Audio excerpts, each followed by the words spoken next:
और अब बात करेंगे कांकेर की, जहां धर्मांतरण के खिलाफ लोगों में आक्रोश देखने को मिल रहा है। नक्सल इलाके में लोग हो रहे हैं लामबंद।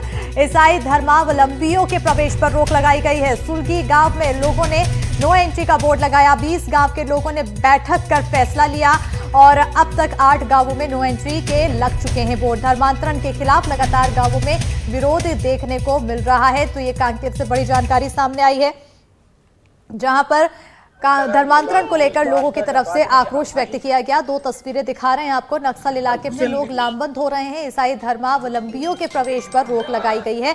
इसी पर ज्यादा जानकारी के साथ फोन लाइन पर सहयोगी नीरज तिवारी जुड़ चुके हैं। नीरज, लोगों में आक्रोश है धर्मांतरण को लेकर और खास बात यह कि इलाका नक्सली इलाका है, उसके बाद भी लोग अब खौफ में नहीं अपनी आवाज उठा रहे हैं।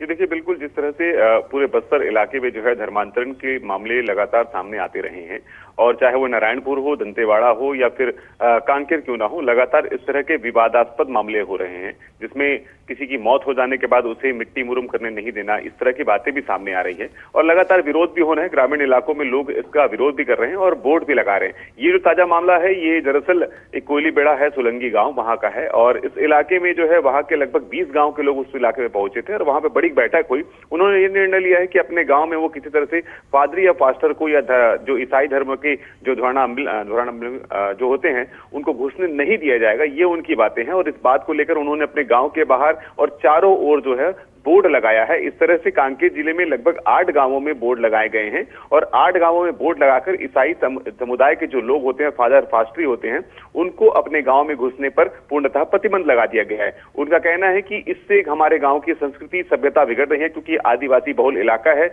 उनकी एक संस्कृति होती है, सभ्यता होती है, जिसे वह नहीं मानते हैं और ये उन्हें खतरे में महसूस हो रहा है, इसलिए ये इस तरह के निर्णय ले रहे हैं, इस तरह के फैसले ले रहे हैं। जामगांव के बाद ये है मामला काफी उठा हुआ था और लगभग 2 अगस्त को पहली बार एक गांव है कुड़ाल, भानु प्रतापपुर विधानसभा क्षेत्र में आता है, सबसे पहले वहां पर बोर्ड लगाया गया था। उसके बाद आज 7 तारीख को ये जो है बोर्ड लगाने की बात सामने आ रही है। तो लगातार जिस तरह से धर्मांतरण के मामले आ रहे हैं और ग्रामीण खुद जागरूक हो रहे हैं। देखिए, नक्सल प्रभावित इलाका है और नक्सल प्रभावित इलाकों में खास तौर पे नक्सली एक चुनौती होते हैं, लेकिन अब इस इलाके में धर्मांतरण भी एक बड़ी चुनौती बनता जा रहा है, जिससे ग्रामीण सीधे लड़ने को तैयार है। बिल्कुल, तो कहीं ना कहीं अब धर्मांतरण को लेकर लोगों में गुस्सा साफ तौर पर देखने को मिल रहा है और इसकी लड़ाई लड़ने के लिए भी तैयार यहाँ पर लोग नजर आ रहे हैं।